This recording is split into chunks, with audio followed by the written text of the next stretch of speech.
المتحدة فلتتفضل.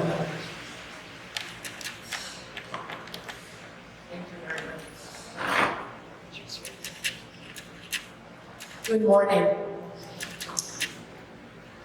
Mrs. Intisar al-Wazir, Head of the General Union of Palestinian Women, member organizations of the Women's Civic Coalition for the implementation of the Convention on all forms of discrimination against women, esteemed, distinguished guests. It is a pleasure to be with you today for the opening of this strategic meeting, which brings together the member organization of the Women's Civic Coalition for the implementation of the Convention on all forms of discrimination against women, from the West Bank, including East Jerusalem and Gaza, with the relevant ministries and government institutions in Palestine.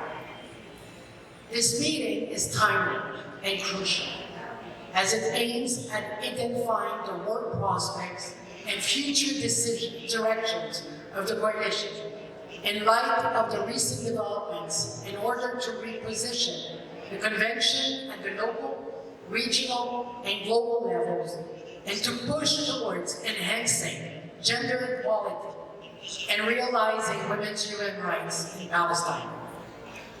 The meeting will also provide a great opportunity to the coalition members to discuss its capacity needs and develop an actionable plan to institutionalize the coalition.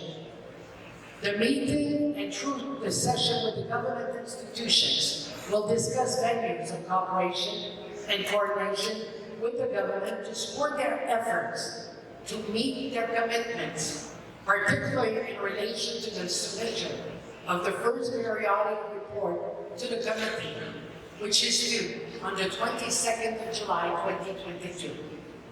Moreover, this meeting will provide a space to bring about experiences and good practices from around the region on the implementation of the personal status law, which will open new horizons and will inform the advocacy work of the coalition members with regards to the law review and reform as stipulated in the Convention's Committee's recommendations.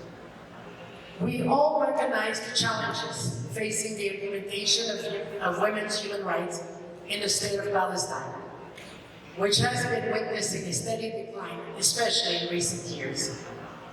Data issued by the Palestinian Central Bureau of Statistics in 2019 indicated that women are underrepresented in high-level policy and decision-making positions, where women constitute 14% of the Council of Ministers, 11% of ambassadors in the diplomatic corps, and only 1 woman in the executive committee of the PLO.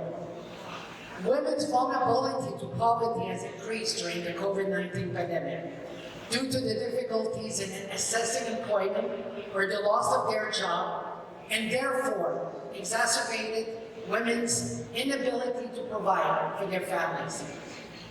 The result of a research on the impact of COVID-19 pandemic on Palestinian women carried out by the United Nations in collaboration with the Awad indicated that considerable pressure put on women in general, where some of them were forced to leave work to care for children, particularly with the closing of schools and nurseries, while those who were asked to work from home faced significant challenges. Moreover, the study issued by the Palestinian Ministry of Labor showed that women were generally affected by the pandemic and were more likely to be dismissed from work without any kind of compensation or guarantees to return to their jobs.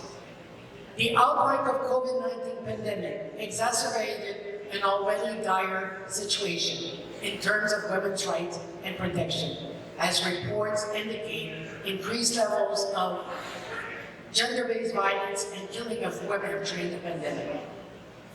Hence, these challenges, in addition to the pushbacks against the Convention and the Family Protection Bill, provide us with an opportunity to join our efforts and to continue our coordinated work toward eliminating discrimination against women, and therefore ensure effective gender equality in Palestine. It provides an opportunity to revisit our plans and to adopt them to respond to recent developments, identify innovative and responsive tools and work approaches, engaging with different segments of the Palestinian communities, including the young women and men. 60% of the population of this country is under 30 years of age. Acknowledging the need to raise the awareness of the public in general and the different stakeholders of the articles, the rights and obligations contained in the Convention, UN Women is currently finalizing a user-friendly tools that aims to make the Convention accessible to the Palestinian public at large and to make sure that the government's commitment become a reality for women and girls. We take this opportunity to reiterate UN Women's commitment to further support the Coalition's efforts to advocate for the Convention implementation, as well as to support the government to meet its obligation towards implementing the Convention. With due date approaching for the submission of the first periodic report, it is critical for the government to publish the Convention in the official Gazette in line with the Committee's recommendation. We were very happy a few months ago to see that the Convention on the Rights of the Child was also put in the Gazette. It would be a very great movement to also ensure that the women's rights is also published in the Gazette. In closing, I would like to thank all distinguished participants who are present here today for your interest and contribution to enhancing women's rights in Palestine. I would also like to commend the General Union for Palestinian Women for leading the coalition and for all of their efforts toward ensuring an enhanced gender equality and the fulfillment of women's human rights, including the organization of today's important event.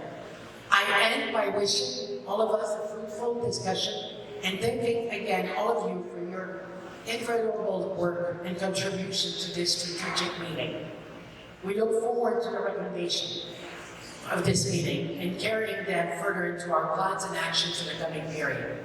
We are also very much aware that time is running and that we need to make tractions very rapidly. Thank you very much.